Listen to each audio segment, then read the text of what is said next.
So, this is something that I never admitted to anyone before, but back in my day, I actually had an imaginary friend. When children see things or experience things that's clearly out of the norm, um,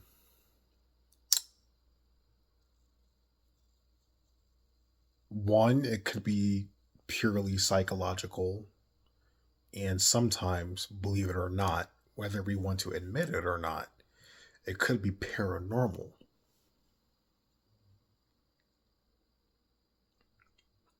Or maybe, and I'm just spitballing here, but maybe a combination of both.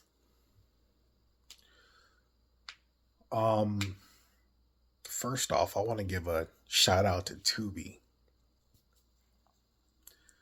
Tubi definitely gives you all those nostalgic movies and TV shows that Netflix, Hulu, Apple TV, Peacock, you name it, refuse to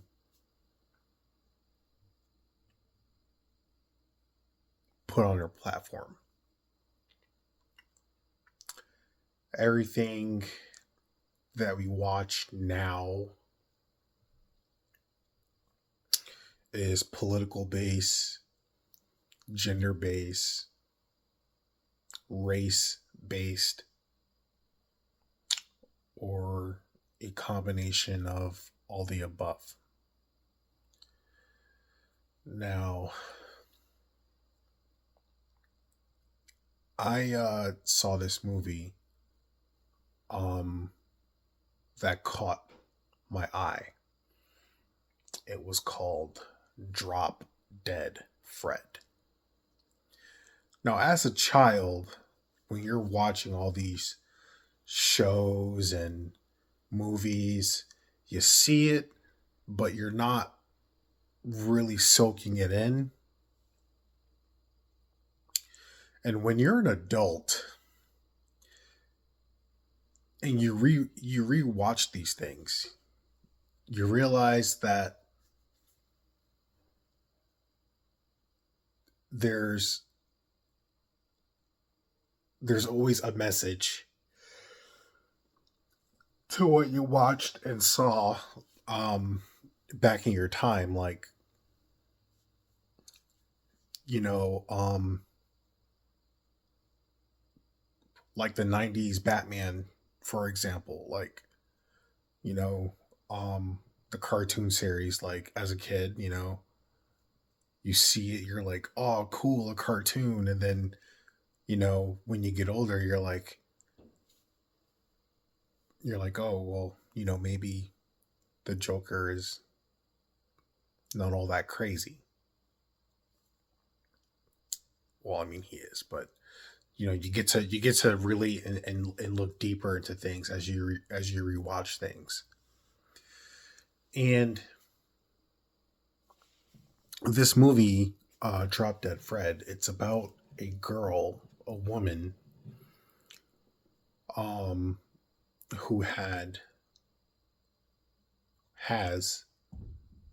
um, psychological and childhood trauma. And depending on how a child is raised, sometimes they make a friend when they don't have a friend. So her name is Lizzie. Lizzie is a timid female. She's timid. She allows people to walk all over her, and all she wants to do is please people. Lizzie had a mother, has a mother, who was in every aspect controlling Lizzie on how to speak, how to conduct herself, and from mother to daughter, you know, how to please a man.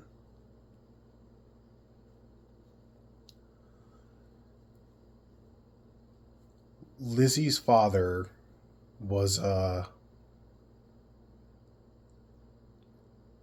happy wife, happy life kind of guy until Lizzie's mother kind of pushed him out the door. Because her actions pushed her husband out the door, the mother blames Lizzie for her loneliness.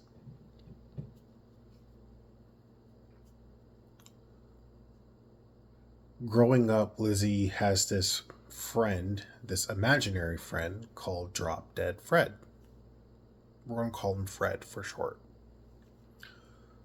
Fred is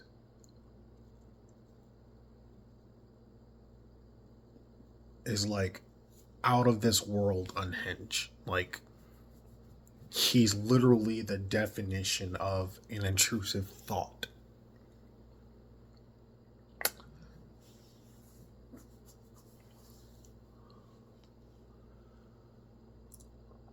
Liz had an imaginary friend. Oh my god, I'm sorry. Liz had an imaginary friend called Fred. And I think over time, Fred kind of went away. He was there, but he wasn't there. And Lizzie had a boyfriend or a fiance named Charlie, I believe.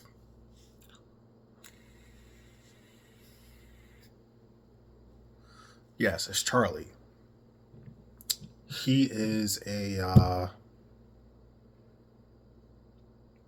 he's definitely a womanizer. Unfortunately, he's a womanizer. And he plays this Jedi mind trick on Lizzie, like, hey,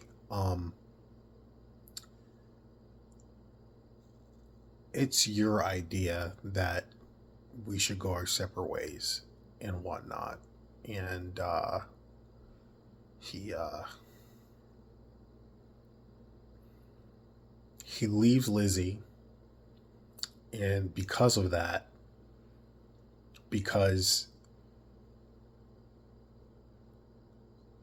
he leaves Lizzie recessed back to a traumatic event where she can't talk to her mom. She can't go back with her now ex. So who can she talk to? Who can she find comfort in? And that comfort is Drop Dead Fred, or Fred.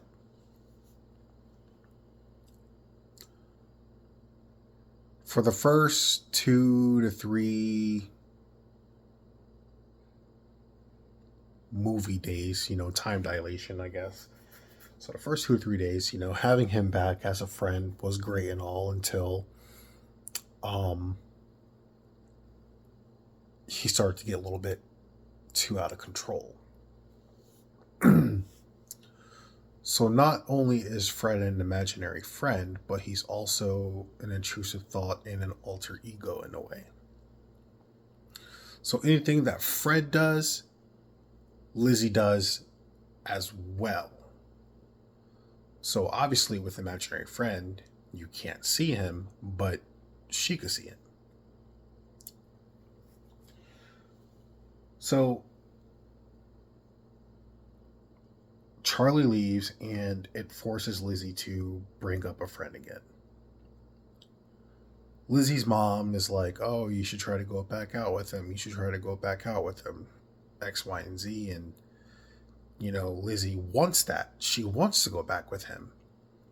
That relationship is toxic. He is bad. Over time, she eventually gets Charlie back, but Charlie is also openly messing with Annabelle. Annabelle,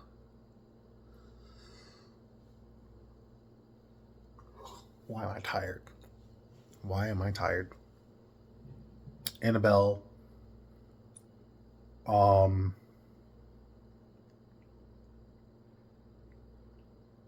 was the girl that Charlie said that Lizzie suggested, which she didn't, but Jedi mind tricks, that he should go with Annabelle.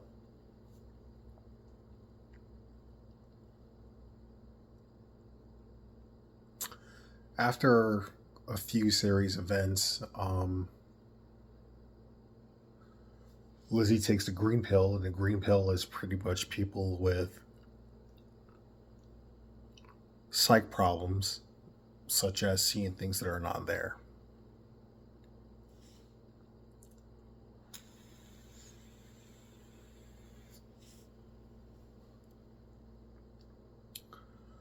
She's taking these pills because she wants to feel normal.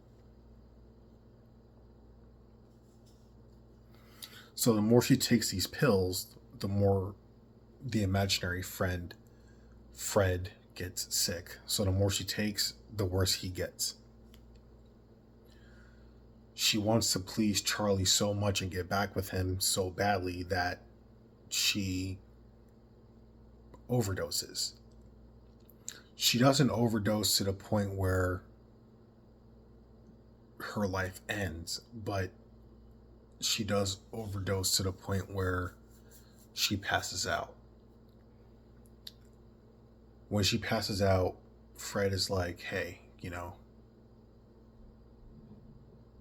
stick up for yourself, be yourself. Even if it's goodbye, I'm always still going to be around." So Fred and Lizzie goes to this imagination land where she confronts her inner demons. She goes up to this room where she sees her younger self tied up in a bed. She unties her childhood self and says, "You're free, you're safe." She looks around, her inner child disappears, meaning that she confronted her fears and she confronted her insecurities.